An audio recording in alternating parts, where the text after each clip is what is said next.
Hello guys, स्वागत आहे तुमचं माझ्या चॅनलमध्ये.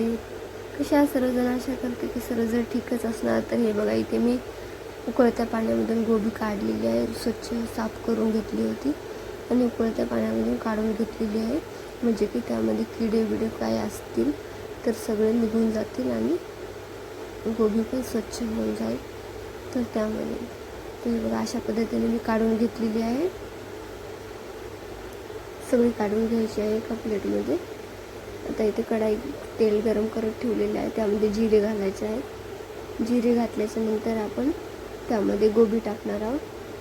हे बघा, गोबी आणि आलू पण टाकलेला आहे. मी टाकायचं व्हिडिओ करायचं विसरूनच गेलेली मी.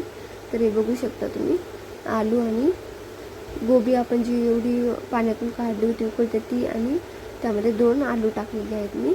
आता बघा, हे सगळं टाकल्याच्या नंतर मी वरतूनच टमाटे टाकते. फोडणीमध्ये टमाटे टाकलेले नाही आहेत. त्यामध्ये मीठ टाकलेलं आहे, मिरची पावडर टाकलेलं आहे, हळदी पावडर टाकायचं आहे आणि सब्जी मसाला घातलेला आहे. मी बघू शकता, सब्जी मसाला घातलेला आहे. तर छान मिक्स करून घ्यायचं आहे. मी टोमॅटो वरतून घातलेला आहे, कारण की आपल्याला यामध्ये अजिबात पाणी घालायचं नाही आहे, अजिबात पाण्याचा वापर करायचा नाही आहे. तर त्यामुळे अशा पद्धतीने टोमॅटो घातल्याच्या नंतर आपली भाजी ना छानपैकी शिजून जाते. टोमॅटोला पाणी सुटतं ना, तर बघू शकता, छान मिक्स केल्याच्या नंतर आपली भाजी आता अशी दिसू लागते. आता मी यावरती झाकून ठेवणार आहे आणि 5-10 मिनटं झाकून ठेवून असं शिजवणार आहे. पाणी नाही घालायचं यामध्ये, बिलकुल पाणी घालायचं नाही आहे, अजिबात पाणी घालायचं नाही आहे. छान मिक्स झाल्याच्या नंतर आपण झाकून ठेवणार आहोत. तर बघू शकता तुम्ही, छानपैकी कलर पण आलेला आहे भाजीला.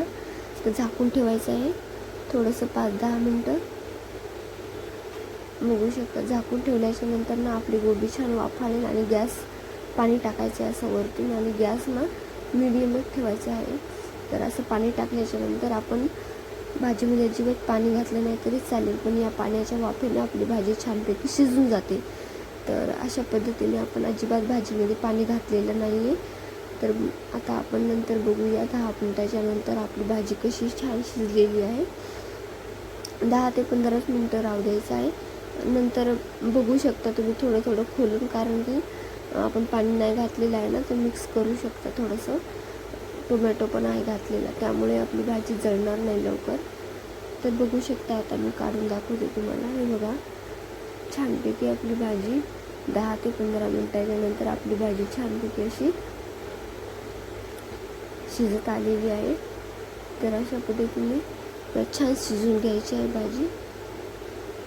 तर झाकून ठेवल्याच्या नंतर 10 ते 15 मिनटं शिजू दिल्यानंतर आपली भाजी छानपैकी शिजून जाते.